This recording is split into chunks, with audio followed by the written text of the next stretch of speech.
What is going on, JK Sports 7? I am Joel here.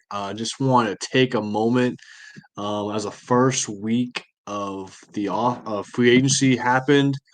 Go over some key signings from my beloved Pittsburgh Steelers. A lot of things happened, a lot of things transpired.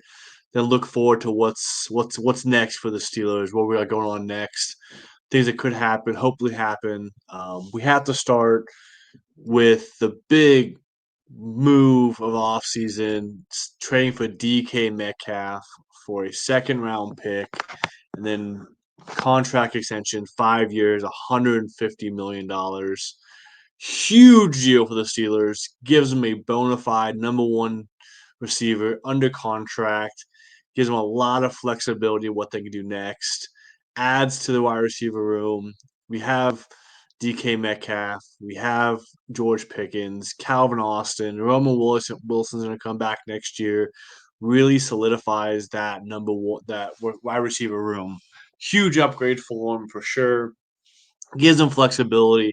I don't think it totally removes them from getting a receiver if one falls to them.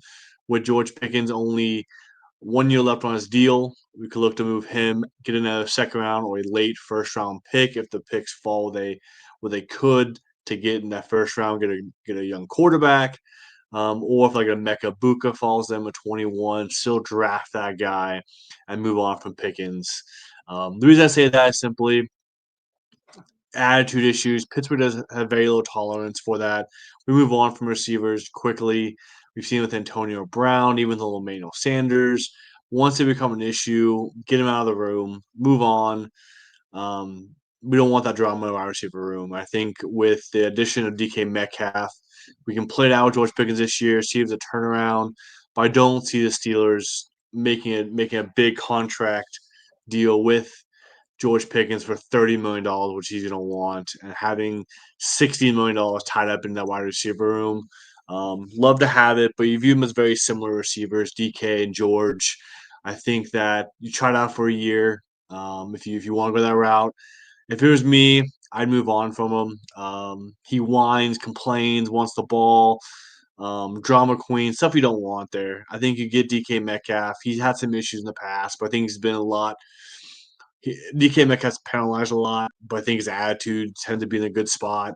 Build a wide receiver room around him. I would love for us to get Cooper Kupp. He just signed with Seattle yesterday, so that's not that option. But if Mecca Buka comes in, we can draft him in the first round. I think we do that. Otherwise, you roll the dice with George Pickens, DK Metcalf, the two guys, Calvin Austin and Owen Wilson going into the offseason. We had some losses this offseason. Obviously, Justin Fields was a front runner to be the quarterback this year. He signed with the Jets. Russell Wilson's still out there, unsigned. He met with Cleveland last week. Went there. Is going to see the Giants. I think the consensus in the room is they don't want Russ back. You saw the stories come out about him having disagreements with Arthur Smith and not trusting each other. He was a one-trick pony. He was either throwing the ball to George Pickens deep on the moon ball or running, make a few yards. The offense was more dynamic with Russell Wilson than Justin Fields. I think we can admit that. Justin Fields played great, but 150 yards off throwing the ball isn't enough. We need more than that from him. That's why I'm okay with Justin Fields leaving, Russell Wilson leaving. Neither one makes us a real playoff contender. The number one name on the list, obviously, is Aaron Rodgers. Hasn't making a decision, hasn't been returning calls, hasn't been returning text message. Kind of in his isolation, doing his Aaron Rodgers things. Who knows? Maybe doing some ayahuasca. We're not really sure what's going on there. Hopefully, we answer sooner than later. But Pittsburgh, being the franchise they are, they're preparing for that with a big signing of Mason Rudolph. You don't love going in the season with Mason Rudolph as your starter, but he's someone who's been to Pittsburgh before. There's a lot of hype around him being the starter after last year. They moved on. They didn't want to do that. Mason Rudolph went on to his own, went to Tennessee, tried that out, got to be a starter for a few weeks. I think he gives you someone with, a good number two who could, you don't get Aaron Rodgers, you draft a guy, you have a competition between the rookie and Mason Rudolph. For that number one, you have Skylar Thompson as the number two. I think that's how you look at it. But obviously, number one thing would be to get Aaron Rodgers signed. The other option, I mean, Kirk Cousins just came out a little while ago that he's staying with Atlanta. So that's off the books. Jameis Winston just does not make sense. He'd be fun. He get the ball downfield. He push it. He's not a Mike Tomlin guy. He is way too reckless with the ball. He's not gonna protect the ball. Steal his philosophy is run the ball, don't turn the ball over, trust the defense, and that's not what James Winston does. James Winston wants to be the hero. He wants to play hero ball. That's great.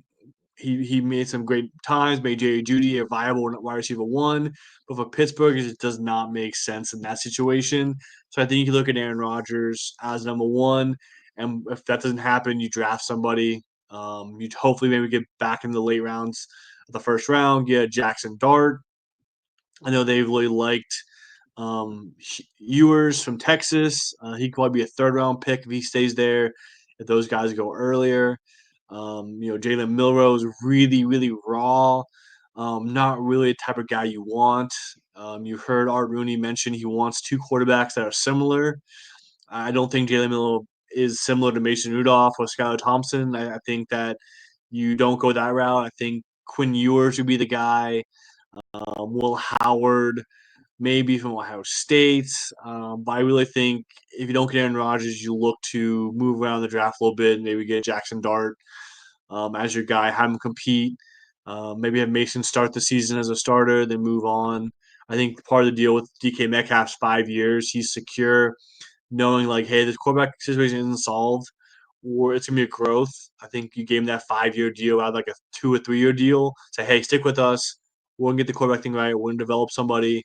Um, but I think the consensus is Aaron Rodgers the guy. And the more I think about it, the more I dwell on it, the more excited I am about Aaron Rodgers being the guy in that position. Other losses, we lost two guys off offensive line. Dan Moore Jr. went to Tennessee, as well as James Daniels went to Miami. I think this makes sense for them. Pittsburgh wasn't going to pay them what they were going to pay. Dan Moore wants starting left tackle salary. He's not going to be a starting left tackle going next season. They're going to give to Broderick Jones, let him go to his natural position, go from there, let Troy Fatanu be the right tackle, and get that young offensive line core with Sam Waller being the veteran, but really three second-year guys with Zach Frazier, Mason McCormick, Troy Furtanu, solidify that right side. You have Broderick Jones on the left side. I think also a good thing about Broderick Jones is he seems to ground George Pickens. You see when George Pickens goes off, Broderick Jones is there to kind of talk him back. So I think that could help maybe the craziness of George Pickens that he has. But you go next season with a young, this is our solidified young offensive line. You get those veterans out. I love to keep. I would love to keep James Daniels. I think he was more viable than keeping Dan Moore. Give some competition to Mason McCormick. I think you look in the draft for that now. You look to draft another young guard who can compete with him, push him a little bit to continue that improvement. He wants to see a big jump from year one to year two. I think a fourth, fifth round draft pick can do that for you. Pittsburgh also lost Najee Harris. He signed with Los Angeles Chargers. I think that's a great signing for the Chargers. They continue to bolster their offensive line and give a good solid running back. Najee Harris is consistent, give you 1,000 yards. I don't think that. I think his time in Pittsburgh is wore out. I'm okay with seeing him go. I'm excited to see Jalen Warren take that spot, as well as they added Kenneth Gainwell, which I think is a good signing, helping the pass game, kind of similar type of guys. I think Jalen Warren's more put your head down, going to bowling ball you a little bit, which I'm excited to see. I feel like every time third down 12 or longer, they put Jalen Warren in screen pass, he get the first down. So I'm excited to see him more touches. He was hurt a little bit last year. Really kind of balance between wide receiver, running back 2 and 3, with Cordell Patterson being in there. I think giving him the balls QB wide receiver one. I'm sorry, running back one would be big. Again, look in the draft. Without a second round pick, it makes it a little tougher. But I think running back falls to you in the first round. It could go there if somehow not going to happen. But Genty falls there or Marion Hampton falls there. That's a great pickup. Otherwise, you look, fourth round to get a to get another running back in the room. So you have Kenneth Gainwell, Jalen Warren, and then a rookie. That's a good class. You can also bring in Ward, who played a little bit last year as a number three, but I think you look in the draft to really kind of add that. Um, we did sign Ben Skowronek and Scotty Miller. Great veteran presence in our receiver room. I'm very happy with both. Skowronek was special teams phenom. He played great when he was in there. Pittsburgh brought in Mason Rudolph, as I mentioned before. So a lot of good stuff happening there with the re-signings. Also brought in Malik Harrison from Baltimore, which was a good depth, linebacker. He's kind of take that Atlanta Robbins spot, who left. He went to Las Vegas, I believe. So adds another slot. And then we solidified cornerback number two with Darius Slay. I think that's a great upgrade from Dante Jackson. Happy to see that we lost Dante Jackson. We let him go because we got Darius Slay. 1 year, he's gonna be gone next year. But another great mentor for Joey Porter Jr. So I'm excited to see how that development happens for Joey Porter. He gives a solid guy there. Kind of allows you kind of mess with the slot, which is the big need we now. Yeah, Beanie Bishop. I would love to see. I think he showed sparks of greatness last year. I'd like to see how he continues with his development next year. Those are the big off things I have for the Steelers. Said this next week is all about getting a quarterback. We got to figure out what we're doing there.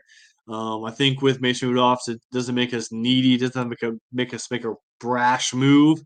It gives some opportunity to wait for Aaron Rodgers and we sign him. I think it's a great pickup for us. If not, look toward the draft.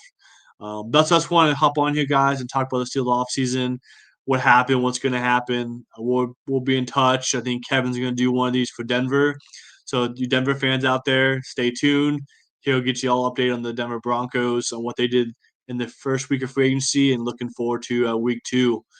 Thanks again for stopping by, guys. Appreciate it and have a good one.